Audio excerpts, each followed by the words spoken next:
It was actually right after my 19th birthday. It all happened within 3 weeks. He wasn't feeling well over Christmas, and he just went to the family doctor. He went to emergency a few times, and they couldn't really figure anything out. They just ran those tests, and they determined that it was bladder cancer. He was given 2 weeks to live, and he ended up dying 2 days later. I was the only child, so I basically was a daddy's girl. It was devastating to me when he did die. We had a dog, and we'd go for long walks with the dog and just do things like that. So I think I found that my dad and I were really, really close because of things like that. And whoever thinks that their dad's gonna die, that he's never gonna see me graduate from university, he's never gonna see me get married, he's never gonna see if I ever have kids, he's never gonna be there. And I think that was the hardest thing for me. I went to all my professors and told them the news that I probably wouldn't be back to school for a little while. They exempted me from taking the midterms, but I was forced to take the finals, and they were all worth more, which put a lot of stress on me, having to worry about having final exams worth like 70 or 80% of my mark, only 2 months after my dad's death. I think a lot of people think that you should just get over it. You should do your grieving at home. You don't show it in public. You don't tell people how you really feel. I had some friends that asked me how I was doing, but even if I told them, it didn't seem like they were really listening. And if they did, they didn't really understand. It's not that you don't want to get out of bed, but you don't want to face the world because you feel judged. You feel like you're different. I'm getting married this Saturday, and definitely it's been difficult through the process thinking about it. I went days and weeks thinking about what am I going to do when I have to walk down that aisle by myself. And then I thought I can't go by myself because I will just start crying. I know that. My dad's brother, he's going to be doing that, and actually when I called to ask him, he was crying on the phone. My aunt was crying on the phone, and then I was crying, and he was really happy but sad at the same time that he knew how I was feeling. He'll be there that day, even though I won't see him. I think he's there all the time with my uncle, with my family, all of us.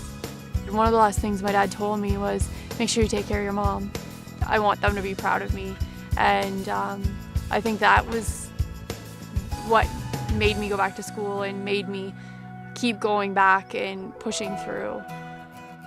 My plan is to keep going to group, going to see somebody as long as it takes for me to get through this. I'll never get over it.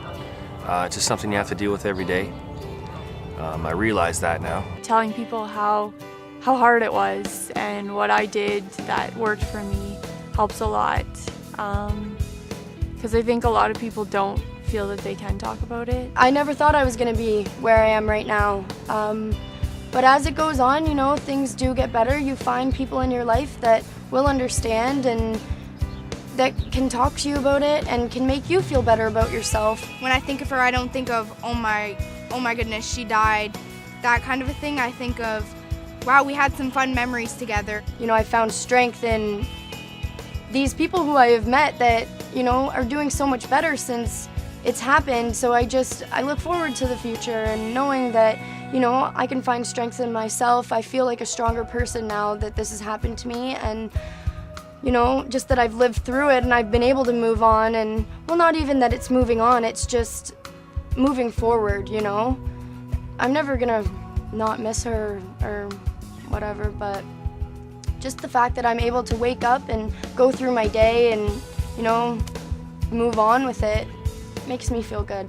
To see that, you know, a couple years down the road that they are smiling, they are, you know, coping a lot better, makes me feel better for the future, as when it's going to be 2-3 years for me.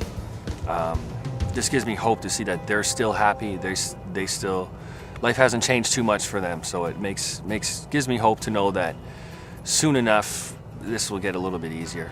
We did have times that we shared, and we had laughed and we cried, and we just had a normal relationship, and that's nice. It makes me so much more happier to think of the memories when I think of my aunt. Like, oh wow, we did go swimming all the time, and she did push me in the pool, and it was just fun stuff like that.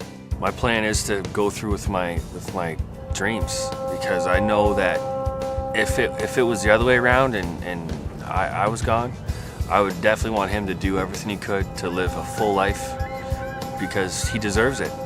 And I know that's what he wants me to do, so I'm going to do the best I can to go through with all my goals and dreams and do it in the memory of him.